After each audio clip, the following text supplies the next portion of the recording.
Làm mẹ mừng quá không, mẹ mừng muốn khóc luôn thấy không Diệu, ăn uống vậy cho mẹ mừng đó, hết sệt luôn. Tôi đã chót yêu đơn phương một người.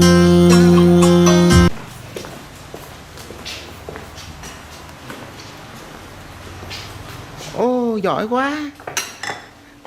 Ồ thật bất ngờ luôn, lúc nãy thì kêu giày cũng chiều giày, nhưng bây giờ là mình tình cờ là được phát hiện ra là Diều từ giày thấy không, từ pha mì tôm nè. Cô mua cái mì tôm chay á, nó hay hơn. Dạ mì tôm chay á. Từ nấu mì luôn nè. Lúc nãy kêu vậy cũng vậy, bây giờ là chưa cho nó ấy là Diều ơi, cho nó chín đã, cho nó chín đã. Thích ăn gì? Thích ăn vậy hả? Có cây ăn sống. Ăn nóng. Ăn nóng hay lắm. Hồi đó gót nước sôi uống không? Uống vậy mà sống. Từ ăn luôn nè. Không ăn uống luôn, gót cái cốc nước vậy mà con sống. Ở cô thấy ăn được không? Ăn được là cơm thương, cháo thương, không ai thương hết trơn á. Ăn được là có sức khỏe là có tất cả. Có sức khỏe là mới chống lại bệnh tật được. Ok. Nóng vậy không được hay. Nóng lắm Diệu ơi. Bình thường nó ăn mà đứng vậy á hả? Không ngồi à? Ăn nóng hay lắm. Muốn ngồi đứng đứng. Giờ như Diệu có biết nóng đâu. Đó là ai ăn chứ phải Diệu ăn đâu Diệu hả?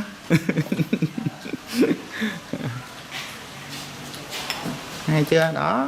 Anh đến là phải, đến thăm là phải vậy này mới vui được, đúng không? Đến thăm là phải biết, phải ngồi vậy ăn uống vậy đó. Rồi.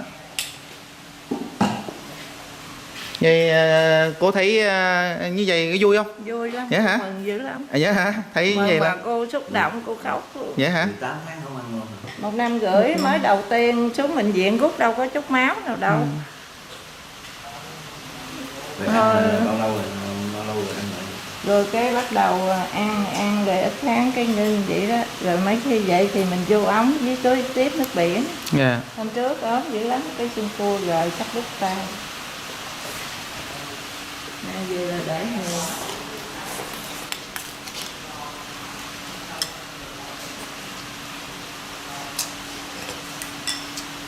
Ngồi xuống đi, ngồi xuống ai ăn. Đây, Diệu, ngồi xuống ăn đi cho nó ấy. À, ngồi ghế nè. Đấy, ngồi ghế đi.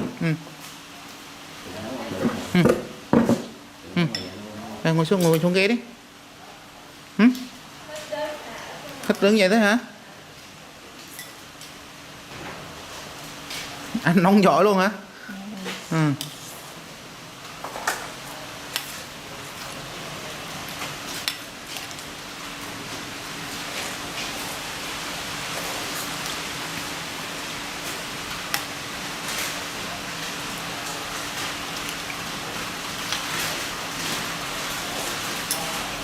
Hay quá Diệu ơi,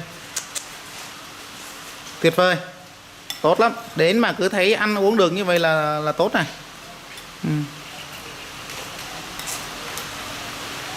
Làm mẹ mừng quá không, mẹ mừng muốn khóc luôn thấy không Diệu, ăn uống vậy cho mẹ mừng đó, hết sệt luôn. Ăn gói nữa không hả? Làm thêm gói nữa. Ăn gì, muốn ăn gì á?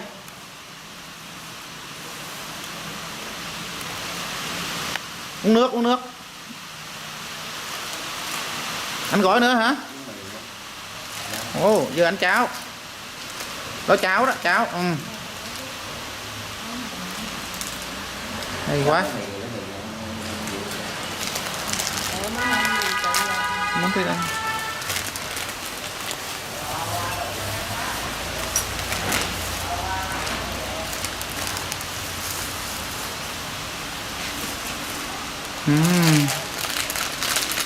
Không phải, tưởng là mì tôm đúng không?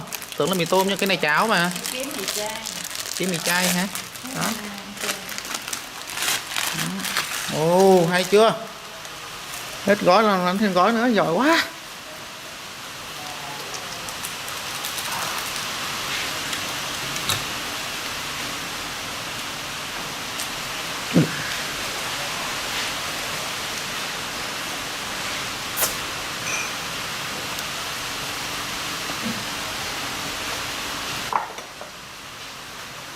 Đây mọi người đang thấy Diều đang không nói được nhưng mà đang vẫn kiểm soát được những cái việc như là từ từ làm cho mình đói là biết, từ giày làm cho mình ăn uống. Đấy, một điều rất là hay. Trở lại thêm lần nữa. Ừ, đúng rồi.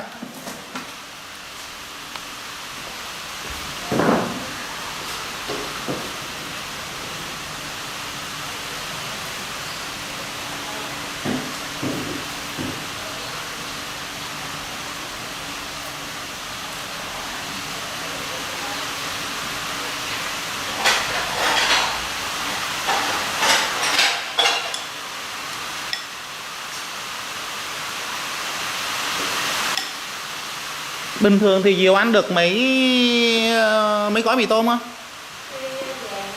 Hả? Ăn sống. Không pha nước này, pha ăn với nước vậy là bình thường ăn được mấy gói? 2-3 gói. Nữa hả? Ăn được nhiều vậy? Không ăn gói hoặc là 2 gói là ngán lắm rồi đó.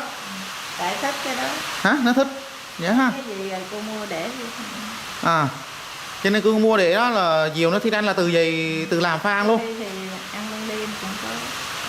Vậy tự làm. Vậy hả? Vậy là lúc nào cũng có nước nóng sẵn đấy ha. À. Thích ngồi là ha. Hôm trước tóc đanh luôn, nó cắt 2 lần. Vậy hả? Tóc đó ha. Tóc đanh dài. Dạ. Cô có hỏi Diều là có muốn cắt tóc bớt ngắn cho nó mát không? Có hỏi không? Không, tự cắt hả? Tự cắt hả? Không chịu thôi mình không dám. Vậy hả? Bữa hôm không cắt rồi. Ừ. Tự cắt luôn. Ừ. Nó bị để về ngứa rồi cắt lên. Vậy hả? Tóc đanh. Nè.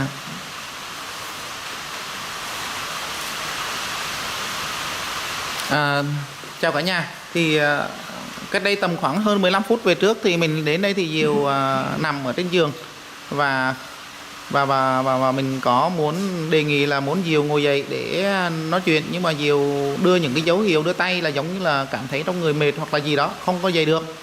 Đó, mình cũng nhờ mẹ để kéo, tức là nâng dậy cũng dậy được, mình cũng tới nâng nhưng mà Diều nó vẫn gồng lại không muốn lên vậy.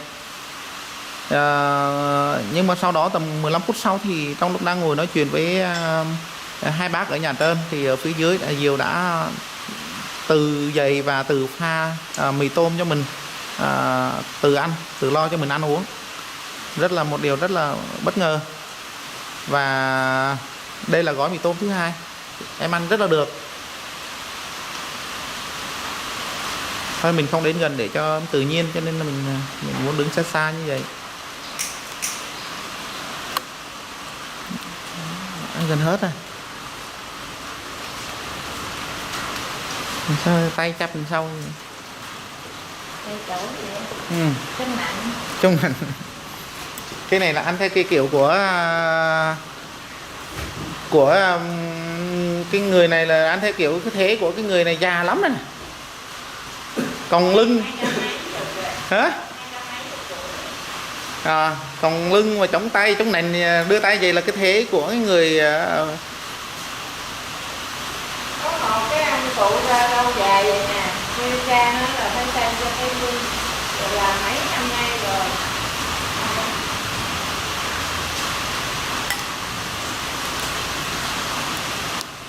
Cái anh cô lên Sài Gòn á, được vệ sinh mà cái lần về nói không có chịu làm như vậy, kêu phải chịu phải giặt đủ chứ là chịu làm không chịu.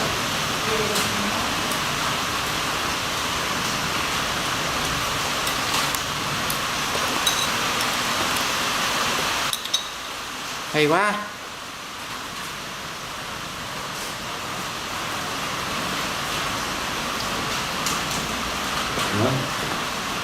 Nữa hả? Cô nãy cô vừa nói là cái gì mà 200 mấy chục năm là sao? Ông cụ lớn nè. Cù á hả? Cù là ông cố. Ông cố của bố nó. Là cái thầy á hả? Nhưng mà thầy đó là thầy Ổng bây giờ là 200 mấy chục tuổi. vậy hả? Cái ông râu dài nè kêu cha nó là làm cho cái dinh cái miếu á. Rồi ở nhà cũng làm mấy năm nay rồi. Dạ. Về kêu. Dạ. Rồi có giờ em tiếp tục làm gì đây? Cô cũng gắng lo thích nấu làm Dạ. Nấu ăn tiếp hả? để Ừ, ăn được là quá tuyệt vời. cô mừng lắm. Dạ. Hôm nay cô vui dữ lắm. Vậy hả? Nay cô vui vậy. Vì sao hôm nay cô vui? Thấy ăn Hả? uống tươi vậy đó cô Tươi, vui. mặt tươi. Ăn uống ấy. Vui lắm. Có thể nói là mặt tươi từ trong hôm bữa đến giờ là có thể nói là ngày mà tươi nhất không? Khỏe nhiều lắm. Dạ hả? Dạ hả? Đâu rồi? Để lên tận nấu.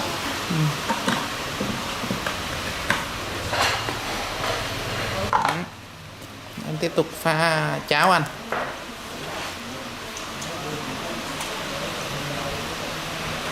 Vậy là ăn 2 gói mì tôm chay và 1 gói cháo.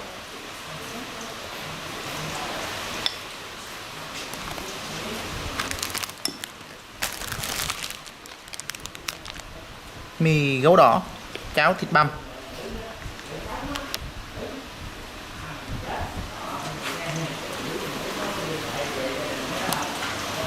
Có lúc thì ăn trái cây không? Có lúc ăn trái cây không? Vậy hả? Có lúc ăn mỗi trái cây thôi. Cơm được. Nhưng mà giờ ăn được vậy là tốt này. 1.000 có khi cô mua chừng 60-70 bánh trái cây đồ này kia vậy đó, ăn được là cô cứ mua Dạ. 7-80 luôn. Hử. Ăn được là cô rất Vậy mừng. leo hấp Dạ. cơm ăn luôn hả? Ăn dưa luộc vậy đó, ăn rau đồ, canh Có rau khi đồ. Rồi cô cứ để đó là cô cứ để sẵn đây, rồi chiều cứ thích ăn gì là nó ăn vậy đó hả? Đi hái bùi ngót vô rồi Dạ. nấu ăn nữa, đi nấu canh ăn. Tự làm luôn hả? Thì cô Rồi cái này có nói cô biết không hay là cô tự làm vậy? thấy thích ăn đó, rồi cô mới nấu cơm. Trái cây đồ ăn ngày có khi ăn 6-7-80 luôn. Thì ăn được thì mừng lắm. Ừ. Ngon. Ngon, nhạt nhạt. Ừ.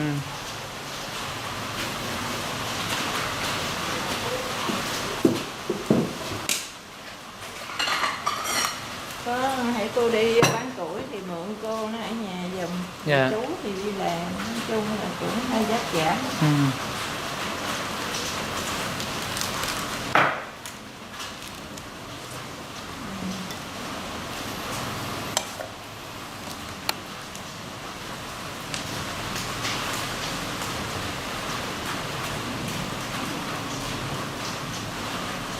Ngon không? Ngon không? Ngon hơn nhiều hả? Nó không được, đưa tay lên miệng hả? À, chỉ gì sau lưng hả? Ừ.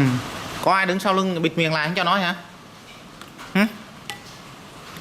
Tha Diệu,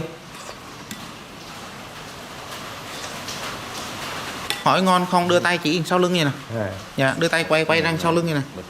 Đưa tay này bịt miệng là vậy nè, xong rồi đưa tay quay đằng sau lưng á. Giống như có người đứng sau lưng không nghe nói. Ừ. Giống gì giống vậy.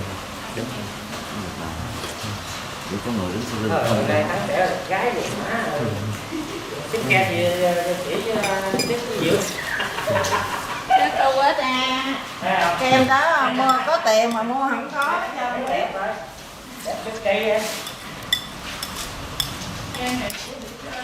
cô quết đó có tiền mà không có kem. Đáng tiền ha.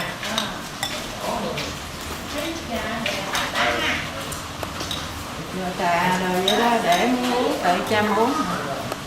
Ăn ngủ uống rồi. ừ. Bây giờ tính cái ăn cái gì?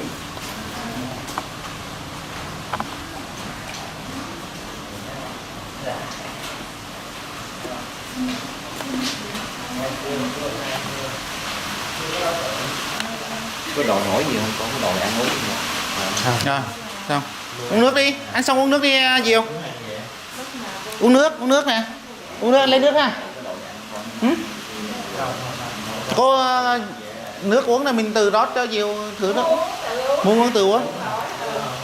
Ừ. Ăn xong đổ mồ hôi nè, đúng không? Anh không làm gì đâu, anh không làm gì đâu.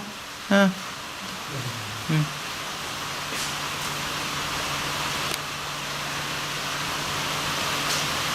Ừ. Không có nói được, muốn nói chuyện lắm nè, đúng không? Cái này là muốn nói chuyện lắm đây nhưng mà không nói được, đúng không? Ừ. Chị đó ha. Bị ai che miệng em lại hả? Bịt miệng em lại hả? Phải không? Hử? Gật đi, gật đầu, phải không? Phải không gật đầu?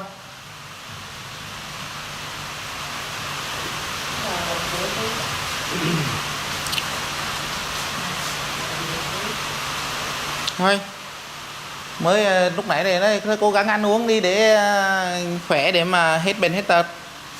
Vậy là quất liền 2 gói mì tôm 1 gói cháo.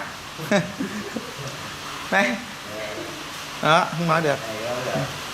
Thôi vậy thôi anh về nha, cố gắng tiếp tục phát huy nhá. Hả? Gắng phát huy ăn uống nhiều vào vậy đó, cho ba mẹ mừng ha. Ăn uống nhiều vậy đó. Rồi anh về nha, giữ gìn sức khỏe nha. Cái tay vẫn tiếp tục là bấm bối quẹ nữa.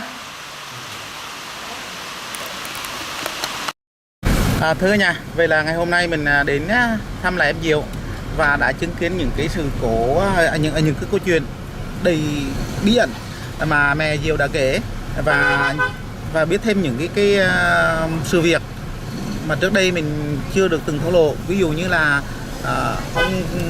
ông cố của Diệu đã từng là thầy Pháp. Ngoài ra có rất nhiều thầy đến đây để giúp em chữa bệnh, nhưng mà những người thầy đó đều bất lực và ra về. Có một số thầy, hầu như là phần lớn những thầy đến chữa sau khi ra về đã ngã bệnh và đã điện thoại về nhà nhờ dẹp những cái bàn thờ, bằng cái bàn mà bày ra cúng đàn ấy, lập đàn cúng đó. Thì có thể nói là những câu chuyện rất là bí ẩn. Và một lần nữa cảm ơn mọi người đã quan tâm theo dõi cái video này của mình. Hãy chờ xem những cái kênh những cái video tiếp theo quý vị nhé. Cảm ơn, xin chào và hẹn gặp lại.